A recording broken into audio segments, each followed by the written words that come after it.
સુરત પાલિકાની એક પછી એક બેદરકારી સામે આવી રહી છે। ગુજરાતી ભાષાને લઈ સરકારનો 2 વર્ષથી ફરજિયાત અમલનો આદેશ, પરંતુ મનપા તંત્ર હવે જાગ્યું છે।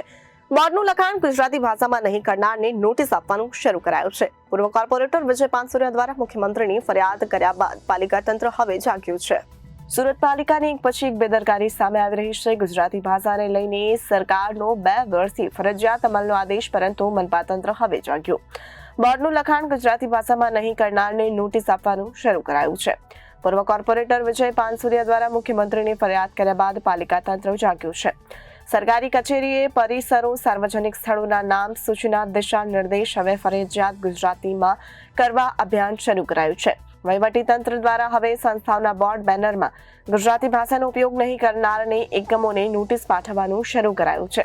2022માં રાજ્ય સરકારના રમતગમત, યુવા અને સાંસ્કૃતિક પ્રવૃત્તિ વિભાગ દ્વારા ઠરાવ કરી રાજ્યની તમામ કચેરીઓ, પરિસર અને સાર્વજનિક સ્થળોએ લખાણમાં અંગ્રેજી, હિન્દીની સાથે સાથે ગુજરાતી ભાષાનો પણ ફરજિયાત અમલ કરાવવા માટેનો ઠરાવ કરાયો હતો।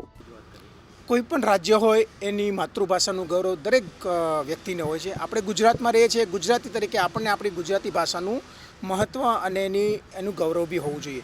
મારી લડાઈ 2019થી હતી કે જ્યારે હું કોર્પોરેટર હતો, ત્યારે કોઈ પણ પ્રકારનો સરકારી વહીવટ થાય, એ રિપોર્ટ હોય કે કોઈ પણ ઠરાવ હોય, એ અંગ્રેજી ભાષામાં હોય તો એની સાથે ગુજરાતી ભાષામાં હોવા ફરજિયાત હોય। ત્યારથી મારી લડાઈ ચાલુ હતી। છેલ્લે ગુજરાત સરકાર દ્વારા 2022 ફેબ્રુઆરી મહિનામાં એક ઠરાવ પસાર કરવામાં આવ્યો ગુજરાત સરકારના રમતગમત અને યુવા અને સાંસ્કૃતિક વિભાગ દ્વારા કે કોઈ પણ સરકારી યુનિટ હોય, અર્ધ સરકારી યુનિટ હોય કે કોઈ પણ જાહેર સ્થળ પર નામ હોય, દિશા નિર્દેશ હોય કે કોઈ પણ પ્રકારનું સૂચન હોય, એ તમામ અન્ય ભાષા સાથે કે અંગ્રેજી અને હિન્દી સાથે ગુજરાતીમાં હોવું ફરજિયાત છે।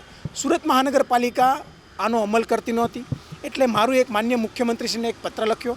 એમાં મેં મારા દ્વારા સુરત શહેરના અલગ અલગ વિસ્તારમાંથી 400થી વધુ પુરાવા તરીકે ફોટોગ્રાફ્સ રજૂ કર્યા અને એ પત્રમાં જણાવ્યું કે મેં આ રીતે પુરાવા એકઠા કર્યા છે અને સુરત મહાનગરપાલિકાના મ્યુનિસિપલ કમિશનર શ્રી છેલ્લા 2.5 વર્ષથી બી વધુ સમય થઈ ગયો, પરંતુ આ ઠરાવનો અમલ કરતા નથી, એટલે એમની વિરુદ્ધ શિક્ષાત્મક કાર્યવાહી થવી જોઈએ। આ પત્ર બાદ ગઈકાલથી સુરત મહાનગરપાલિકાએ દરેક કતારગામ ઝોન હોય કે અન્ય ઝોન હોય ત્યાં એક નોટિસો પાઠવવામાં આવી છે કે આ ઠરાવ અંતર્ગત આપણી જે દુકાન છે એમાં જે અંગ્રેજી કે હિન્દી ભાષામાં લખ્યું છે એની સાથે સાથે ગુજરાતી ભાષામાં બોર્ડ લખવું ફરજિયાત છે। આ બાબતની મારી રજૂઆત હતી અને ગઈકાલથી સુરત મહાનગરપાલિકાએ આનો અમલ કરવાનું શરૂઆત કરી છે। Reporter Arvind Rathod, Janadesh news, Surat.